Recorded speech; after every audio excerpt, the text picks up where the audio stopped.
식사들은 하셨나요? 하루 삼시세끼 다 잘 챙겨 드시는 편이신가요? 다 먹고 살자고 하는 일인데 잘 챙겨 드셔야 됩니다. 혹시 지금까지 사는 동안 일부러 굶었던 거 말고 돈이 없어서 먹을 게 없어서 굶어 보신 적이 있으신가요? 먹을 게 없어서 굶어 보셨다면 배고픈 서름이 그 비참함이 어떤 건지 잘 아실 겁니다. 어떤 청년이 꼬박 열흘을 굶고 살고 있던 고시태를 뛰쳐나갔답니다. 그는 너무도 배가 고파 슈퍼에 있는 빵을 먹었습니다. 우리나라에서 일어난 현대판 장발장 이야기 지금 시작합니다. 안녕하십니까, 조회사입니다. 요즘 세상은 먹거리가 넘쳐납니다. 다 먹지도 못하고 먹는 것보다는 버려지는 게 더 많습니다. 이제는 배부른 것보다는 맛있고 몸에 좋은 것을 찾아 전국을 다니고 해외로까지 먹을 걸 찾아 다닙니다. 다들 형편이 먹고 살만 하다는 거지요. 방송에서도 먹는 방송 빼면 볼 게 없을 정도로 여기를 틀어봐도 먹고 있고 저기를 틀어봐도 먹고 있고 먹는 얘기 끝이 없습니다. 그런데 요즘 음식점이든 가정집이든 버려지는 음식물 쓰레기 어마어마합니다. 가정에서도 유통기한이 다 되었거나 맛이 없다거나 건강에 안 좋다고 상하지도 않았는데 버리는 게 참 많습니다. 저희 집만 해도 반찬이나 먹을 걸 만들어 놓으면 안 버리고 끝까지 먹는 게 별로 없습니다. 상하지 않았어도 몇 번 먹고 안 먹으면 버리고 다른 반찬을 만들어야 합니다. 아까워서 안 버리고 냉장고에 놔둬봐야 안 먹고 결국에는 버리게 되어 있습니다. 그래서 주부들은 한 번씩 냉장고 청소를 합니다. 날을 잡아서 냉장고 속에 안 먹는 걸 다 끄집어내서 버리고 나면 속이 시원하고 개운합니다. 그런데요, 다들 그렇게 먹을 게 넘쳐나고 안 먹어서 버리고 이렇게 살고 있을까요? 그리고 한 끼 해결이 아니라 맛있는 것만 찾아 먹고 몸에 좋은 것만 찾아 먹고 멀쩡한 음식도 먹기 싫으면 다 버리고 다들 이렇게 살고 있을까요? 사람들은 이렇게 얘기합니다. 요즘 세상에 밥 굶는 사람이 어디 있느냐고. 그런데 모든 것은 보이는 게 다가 아니라는 얘기가 있습니다. 세상에는 춥고 배고픈 사람들이 많이 있는데 모르고 있는 겁니다. 형편이 어려워서 목구멍에 풀칠하기도 어려운 사람들이 우리랑 같은 하늘 아래서 살아가고 있습니다. 언론 보도를 통해 알고 계신 분들도 계실 텐데요. 35살 어떤 청년은 고시텔에 살고 있었습니다. 그는 무릎이 튀어나온 트레이닝복을 입고 할 일 없이 집에 누워서 지냈습니다. 멀뚱멀뚱 천장만 쳐다보고 줄인 배를 움켜잡고 누워서 버티고 있었습니다. 못 먹었으니 힘이 없어서 일어날 힘도 없었겠지요. 수중에는 돈 한 푼 없었고 한 몸 누인 방바닥을 손바닥으로 휘저어도 걸리는 건 언제 버렸는지 모를 쓰레기뿐이었습니다.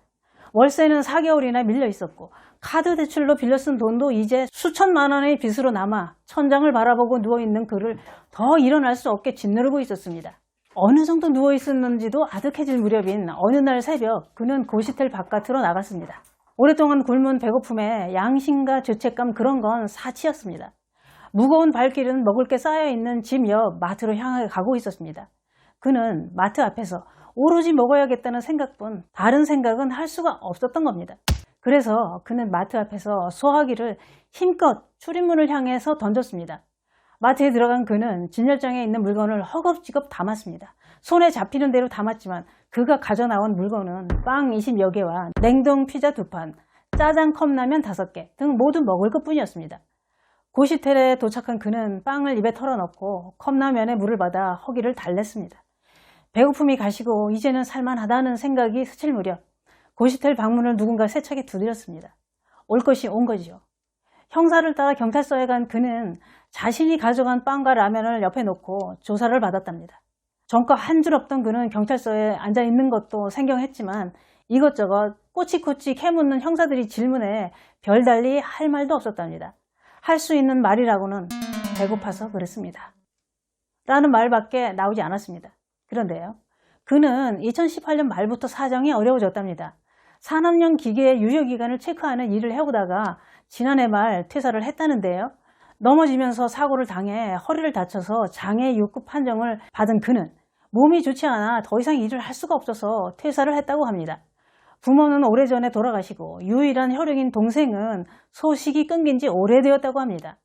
도움을 청할 때라고는 한 것도 없었다고 합니다. 그는 수중에 돈이 떨어지자 카드 대출로 버텼고 대출을 더 이상 받을 수 없게 되자 고시텔 안에 가만히 누워서만 지냈다고 합니다. 기초생활수급자 신청을 하려 해도 고시텔에 살아서 주소지를 증명할 길이 없어서 자격 대상이 되지 않았다고 하는데요. 이건 좀 이해가 안 가는 대목입니다만 고시텔에는 주소 이전을 못하는 건가요? 그리고 직업을 다시 구하려 해도 몸은 아프고 삶의 의지마저 잃은 그에게 허락된 돈벌이는 없었더랍니다. 일할 의욕도 안 났겠죠. 모든 것을 놔버리고 있었던 것 같습니다. 형사는 그래도 젊으니까 뭐라도 해보려 했어야지 뭐 했느냐고 하니까 그는 하는 말이 아무 희망이 없었습니다. 하고는 입을 굳게 다물더랍니다. 소식을 듣고 달려온 마트 사장님은 그의 사연을 듣고 처벌을 원치 않는다며 선처를 구했다고 합니다. 경찰은 그가 상담을 거쳐 혹시 잘못된 선택을 할 수 있는 고위험군이라고 판단하고 삶에 대한 의지를 회복하는 것이 우선이라고 생각해 병원에 입원시켜 정신적인 회복을 우선할 수 있게 했답니다. 그리고 병원에서 나오면 지자체 등 유관기관에 협의해 주거지 마련과 구직활동 등을 지원할 예정이라고 했답니다. 병원 침대에 누운 그는 다시 희망을 볼 수 있을까요? 삶에 대한 의지를 되찾는 일은 그만의 숙제로 남은 것 같습니다. 저는 가슴 아픈 젊은이 사연에 너무도 안쓰러워 콧날이 시큰해집니다. 그리고요, 마트 사장님 너무너무 고맙습니다. 앞으로 좋은 일만 생기실 겁니다. 담당 경찰관님들도 애쓰셨습니다. 그리고 고맙습니다. 인간이라면 누구나 기본적인 먹고 자고 입고를 요즘 같은 세상에 형편이 어려워서 못한다면 나쁜 생각을 할 수밖에 없을 것 같습니다. 그래도 용기를 내서 세상 밖으로 나온 것만 해도 다행인 겁니다. 그게 그렇습니다. 의지할 가족도 없고 몸은 아프고 어디 취직을 하려 해도 선택의 폭은 좁고 빚은 늘어나고 그러다 보니 희망의 끈을 놓게 될 수밖에 없을 것 같습니다. 세상 만사 다 귀찮고 의욕을 잃었으니 누워서 지내게 된 것 같습니다. 그래도 극단적인 선택을 안 하고 수포로 향한 게 다행이라고 생각할 수밖에 없습니다. 그렇게 세상 밖으로 나와서 도움의 손길을 잡을 수 있게 되었으니 이제는 희망을 갖고 살아가길 바라봅니다.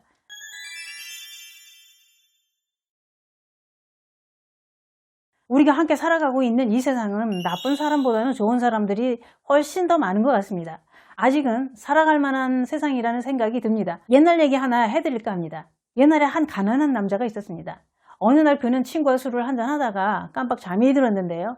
여유가 있던 그의 친구는 그 모습을 애틋하게 바라보다 남자의 주머니에 보물을 넣어 주었답니다. 조금이라도 살림에 보탬이 되게 하려고 그랬겠지요. 술이 깬 남자는 이를 모른 채 예전과 똑같이 힘들게 살고 있었답니다. 어느 날 남자를 다시 만난 친구는 그의 행색을 보고 의아해서 물었답니다. 자네 주머니에 값진 보물이 있는데 왜 그렇게 고생을 하며 사느냐고 했답니다. 이 가르침은 무엇일까요? 문제를 해결할 실마리는 이미 우리들 마음속에 있는 겁니다. 어떤 조건도 우리를 구속할 수는 없습니다. 빠져나갈 문은 우리들 마음속에 분명히 있기 때문입니다. 그런데요, 그 젊은이를 누가 돌을 던질 수 있을까요? 고시텔 방에서 열흘이나 굶고 누워만 있었는데 계속 그러고 있었다면, 희망이 없다고 그냥 그렇게만 있었다면 모든 것은 끝이 났겠죠. 본인 혼자 판단으로 난 더 이상 할 게 없다, 빚도 많고 몸은 안 좋고 나를 써주는 곳이 있기나 하겠어, 그랬을 겁니다. 그런데 이제는 슈퍼에 소화기를 던지던 그 용기로 살아가야 합니다. 스스로 주저앉으면 희망은 없습니다. 그래도 젊음이 큰 재산입니다. 길을 찾는 건 본인 몫이 아닐까요? 그 길을 찾아 힘차게 걸어가야 합니다. 포기하고 그대로 주저앉을 것인가, 아니면 이겨내고 도약할 것인가, 어떤 걸 선택해야 할까요? 그게 그런 것 같습니다. 삶의 밑바닥까지 내려갔다고 생각이 된다면 이젠 눈부신 빛을 향해 비상해야 합니다. 모든 것이 끝난 것 같은 가혹한 시련도 삶을 다시 복원할 강력한 계기가 될 수도 있는 겁니다. 그런데요, 이 세상을 살아가는 모든 사람들이 역경을 극복하는 것은 아닌 것 같습니다. 많은 사람들이 역경을 이겨내지 못하고 주저앉고 맙니다. 얼마 전에 일가족이 하늘나라로 갔습니다. 그 집 우편함에는 저축은행 대출상환 독촉장이 꽂혀 있었다고 합니다. 1년 전쯤 타지에서 제주도로 건너와 자영업으로 생계를 꾸려나갔는데 장사가 잘 안 돼서 빚 갚기도 벅찼을 것이라고 짐작만 할 뿐이라고 하더군요. 이 금융권인 저축은행에서 돈을 빌렸다는 건 1금융권 대출 받는 게 여의치 않았다는 얘기입니다. 급한 불을 꺼야 하는 사람들은 이자가 무서워도 저축은행 문을 두드리게 되는 게 현실입니다. 문제는 저축은행으로부터 독촉장을 받게 되고 대출금 연체자로 등록되는 순간 채무변제 독촉장이 배달된다고 하는데요. 변제 최고장, 채무정리, 최종 촉구, 통고서 등이 차례로 날아들면서 채권 추심 절차가 진행된다고 합니다. 그리고 동시에 독촉 전화나 문자 메시지도 하루에 수십 통씩 쇄도한다고 합니다. 또 채무자 소재를 파악한다는 명분 하에 자택이나 직장을 방문하기도 한다는데요. 이런 상황이 되면 채무자 입장에서는 정말 살고 싶지도 않고 죽을 만큼 피하고 싶은 순간이 되겠죠. 아주 집요하고 끈질긴 채권 추심 절차는 모든 게 채권자 입장에서 이루어진다고 합니다. 이렇게 되면 채무자를 낭떠러지기로 몰고 가게 되는 겁니다. 오죽하면 잘못된 선택을 할까요? 그런데 바닥을 보고 나면 더 이상 힘이 없다고 생각하게 되는데 그렇지 않습니다. 주어진 현실에 충실하게 살다 보면 거짓말처럼 좋은 날이 옵니다. 저는 이 방송을 하면서도 걱정되는 게 있습니다. 너무 힘들어서 세상을 뜰 거라는 댓글을 남긴 학생이 있었는데 제발 나쁜 판단 안 했을 거라 믿어봅니다. 아파서 학교도 빠지고 친구들하고 사이도 안 좋아서 나쁜 생각을 한다고 했더군요. 또 한 분은 부모님이 중소기업으로 외환획득 3천억 달러씩 수입을 올리고 살다가 집안이 완전히 산산조각이 났다고 하더군요. 20살인데 대학 생활비도 본인이 직접 벌어야 한다고 고통을 호소하였는데요. 저도 어려움을 겪어봤기 때문에 얼마나 고통이 클지 저는 그 심정을 잘 압니다. 그런데 젊음이 있다는 건 기회가 많다는 겁니다. 지금은 힘들고 받아들이기 어렵지만 시간이 지나면 차츰 괜찮아지더군요. 그리고 또 포기하지 않고 열심히 살다 보면 좋은 날이 꼭 옵니다. 제가 이 나이까지 살아보니 사는 건 좋은 날만 있는 게 아니더군요. 영원한 고통도 없습니다. 다 지나갑니다. 머물러 있는 건 아무것도 없습니다. 힘내십시오. 감사합니다.